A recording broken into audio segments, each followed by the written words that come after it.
Sedang press conference peluncuran single terbaru aku, yaitu Untuk Hati Yang Terluka. Ini adalah hari yang sangat berbahagia buat aku karena pada akhirnya aku bisa merilis project solo lagi. Karena terakhir aku ngerilis project solo itu 2017, jadi udah cukup lama ya, udah 2 tahun. Dan sekarang aku kembali dalam proses pengerjaan album ketiga, jadi sangat-sangat senang. Saya ngomong soal momen terberat yang bisa dijalankan itu pas kapan sih, terus seterpukul apa sih kamu pada saat itu? Kalau momen-momen titik terendah tuh pasti selalu ada fasenya ya, jadi bukan hanya bulan itu doang, jadi ya pasti akan selalu naik turun, namanya hidup gitu. Makanya pada akhirnya aku terinspirasi untuk buat lagu Untuk Hati Yang Terluka ini, kayak ingin memberikan surat kepada teman-teman yang mungkin sedang merasa sedih atau sedang berada di keadaan yang bingung dengan hidupnya. Nah, semoga dengan mendengarkan surat yang melalui karya musik ini tuh bisa merasa lebih baik dan berani bangkit lagi dari keterpurukan itu. Tapi sebesar apa sih peran musik untuk healing? Maksudnya kan lagi di titik terendah, terus kayak akhirnya prosesnya akhirnya jadi healing, musik itu sebagai healing tuh sejauh apa sih? Nah, ini menarik banget nih. Jadi emang dari kecil karena aku seseorang yang secara verbal tuh susah cerita sama orang lain, musik itu selalu jadi tempat menyalurkan emosi. Jadi sebenarnya aku kalau ngerasa nggak ada musik mungkin aku udah gila sendiri, itu kalau kata lirik aku udah gila sendiri, karena mau ke siapa lagi gitu. Kemudian kalau ke musik, bukan, mereka tuh kan sama sekali tidak menjudge ya, tapi mereka itu malah menyempurnakan apa yang aku rasain. Aku bisa menyalurkan apa yang aku ingin katakan melalui lirik. Aku pengen melodinya seperti apa, saat aku mungkin hatinya lagi gelombangnya seperti apa, aku bisa salurkan jadi melodi. Aransemennya tuh seperti apa, sesuai dengan suasana hati, akhirnya aku bisa buat aransemen sesuai itu. Jadi musik itu malah menyempurnakan isi hati seorang Isyana gitu, yang nggak bisa aku ucapkan kepada orang lain. Ketika lagu itu memberi semangat, kamu pilih tone musik yang dayu, yang slow gitu. Itu ada tujuannya nggak sih? Atau supaya lebih tenang orang mendengarkan atau gitu? Iya. Kenapa aransemennya lagunya seperti itu? Sebenarnya nggak ada alasan spesifik ya, karena pada saat membuat tuh sangat spontan. Jadi aku pas di keyboard itu langsung sambil pencet, memang sambil humming melodi langsung. Jadi semua itu berjalan dengan spontan dan jujur. Ya mungkin aku ngerasa bahwa lagu ini pengen yang lebih mendayu, tapi mendayunya tuh yang bikin tenang, bikin semangat kayak gitu. Ini kan soal empowering ya, kamu sendiri kayak concern sama mental isu gitu segala macam, kan kamu tidak dengar cerita-cerita orang juga yang lagi terpuruk. Iya, aku concern banget. Menurut aku kita harus berani untuk speak up, kita harus berani buat mengungkapkan apa yang ada di dalam diri kita gitu. Jangan terlalu lama memendam. Kita harus kalau memang kamu butuh bantuan, jangan takut, pergilah ke psikolog atau ke psychiatrist gitu. It's okay. Yang penting kalian harus merasa lebih baik dan harus merasa bahwa hidup itu berharga. Itu sih yang paling penting. Jadi jangan pernah terbelenggu oleh ketakutan diri sendiri. You have to go for it gitu. It's your life. You can do whatever you wanna do gitu.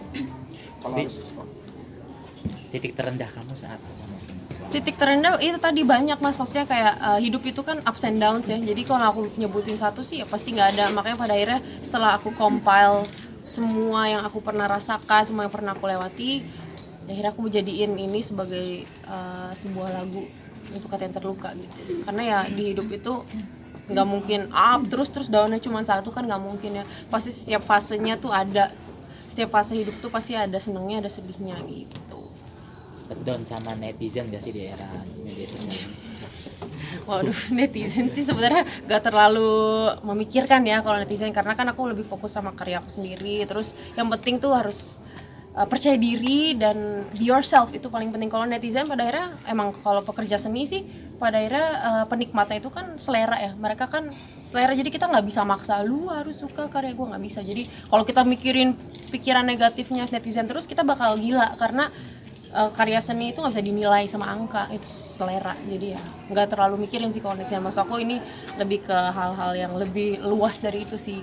Pemilihan Gerald Situmorang itu apa karena penunjukan langsung atau karena emang udah ada bayangan konsepnya adalah memang cocok sama Gerald? Kalau aku pas Untuk Hati Yang Terluka ini aku emang udah kepikiran kayaknya Gerald asik nih, dia bisa menyempurnakan si lagu ini. Jadi sebenarnya si aransemen awalnya tuh udah mirip kayak gini, udah ada pianonya, udah ada gitarnya, aku udah main sendiri di keyboard dan ngisi. Nah, aku butuh seorang yang kasih elemen-elemen yang modern tapi tetap ada unsur klasiknya. Jadi aku kasih yang unsur klasiknya tapi aku pengen tetap ada modernnya gitu. Jadi istilah jatuhnya kayak neoclassical gitu.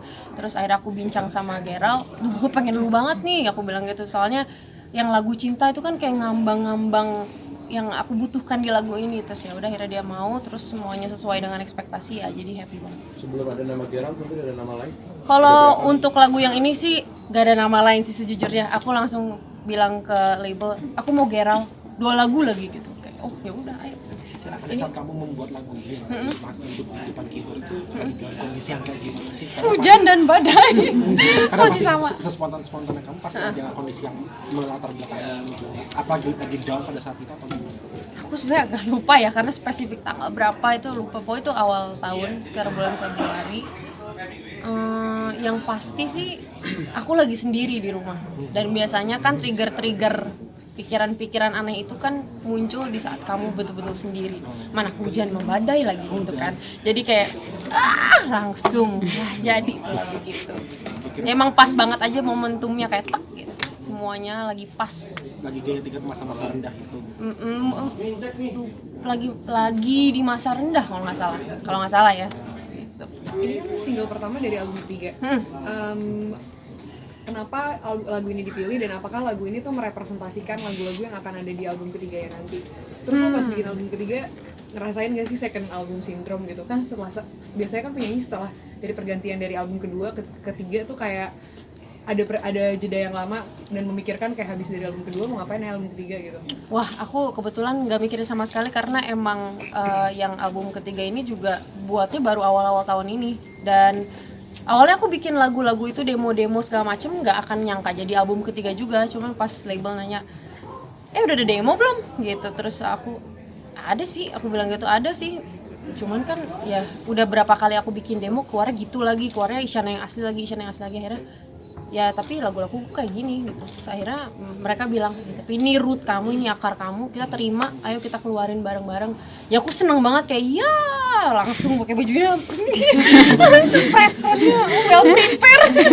Terus ya udah jadi ya apa ya rasanya emosional banget sih karena akhirnya aku bisa benar-benar mengekspresikan diri aku sendiri gitu di sebuah karya. Jadi ya Misalnya kalau topik memberi semangat itu kan sebenarnya udah sangat general, itu sangat umum. Jadi memilih momen ini untuk merilis lagu ini karena kalau saya bilang justru awal-awal tahun itu yang sebenarnya titik terendah seorang penyanyi.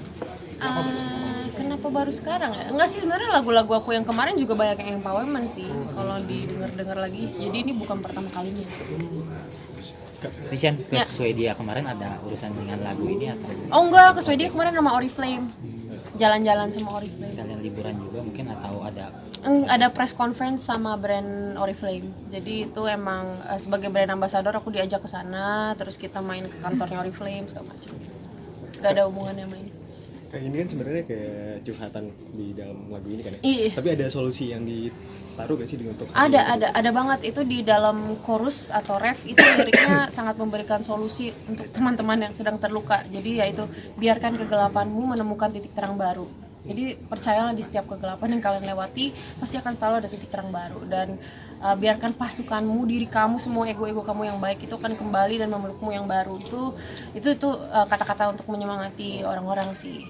Dan terakhirnya adalah untuk hati yang terluka, tenanglah kau tak sendiri, sini aku temenin gitu. Jadi intinya kalian tuh nggak sendiri kan. Orang ada yang kayak gue tuh nggak ada siapa-siapa, gue harus apa gitu. Enggak, lu nggak sendiri, banyak yang bisa tolong lu, yang penting lu harus speak up gitu. Untuk kalau video klipnya kan gantung banget tuh. Iya. Di apa terakhir sana kayak ngesot itu, apakah akan ada single lanjutan atau video klip lanjutan lagi? Oh enggak. Jadi ini memang sebenarnya nggak gantung sih, tapi klimaksnya adalah mecahin dan aku akhirnya berani keluar. Yang ngeliat-liat itu ya cuman karena ya wow aku udah di luar gitu sih sebenarnya. Jadi itu nggak ngegantung yang gue lanjut ke single 2, enggak. Satu pertanyaan lagi atau? Oh iya, satu lagi ya. Titik balik seorang Isyana yang up and down, mengalami masalah dan sebagainya macam, apa sih mungkin yang pengen disampaikan, di-sharingkan? Mungkin saja wanita-wanita lain juga mengalami hal yang sama kan? Mungkin ada titik balik seorang Isyana nggak? Kalau aku sih untuk kembali lagi bangkit selalu mendekatkan diri dengan keluarga karena mereka adalah sosok yang sangat mengenal aku dari kecil, terus sosok yang sangat bijaksana, yang paling bisa membangkitkan aku lagi dan yang paling aku percaya. Jadi kalau aku sampai udah nggak tahu harus apa lagi, aku akan selalu kembali kepada keluarga dan orang terdekat. Itu aja sih, itu udah oke banget menurut aku. Jadi nggak ada yang lain. Sama apa lagi ya, paling bikin musik biasanya. Jadi biasanya kalau setelah ngeluarin lagu ini, misalnya aku lagi ngerasa tertekan, di saat aku mengeluarkan semuanya, lagunya jadi, kemudian aku senang sama lagunya, itu otomatis kayak ngerasa lebih baik gitu, nggak tahu kenapa. Tapi perspektif seorang Isyana terhadap jatuh bangun seorang wanita gimana sih melihatnya? Bingung, nggak tahu. Mungkin ada hal yang mungkin bisa membuat orang jadi semangat lagi, atau hal yang lain bisa menemukan solusi dari masalahnya dia gitu mungkin. Itu sih harus yang tadi deket Bisa sama kembali lagi orang keluarga.